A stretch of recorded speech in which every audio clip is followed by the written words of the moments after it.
Adi balay. Muni ganap na ko diri no. Laba. Pakaog iring kay mga gusla man yung mga iringaw. Luoy po tagamay ba. Kung maglaba, ligo. Ligo dahil matik. Ano? Shampoo, toothbrush. Human, nilhig din ta kay para limpyo ba. Ganahan tang ligid-ligid kay hiluan na to ni kay gipahula maraba sa tuan ni budigahan na ikorta gipakit nakitulog ra ta diri sa glit ba. So limpyuhan po na to sa dili nito ang paraperte ba. Yan na takabutan.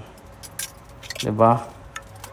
Magsilhig, map dayon ta. So, diba? Dili porket nga dili ato ang balay o dili ato ang kwarto, dili lang ta manglimpyo. Manglimpyo po ta. Sa pag nag-abang ka diha or unsa ba na diha mo sitwasyon, manglimpyo gid ta, no? Importante kay manglimpyo gid kay hindi ta manglimpyo na.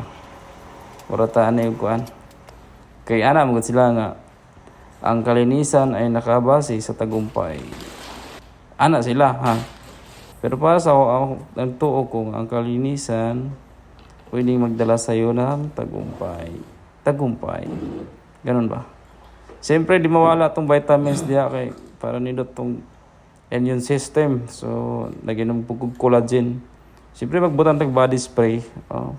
O diha man lotion pud ta kay para nindot pud atong lawas pamati.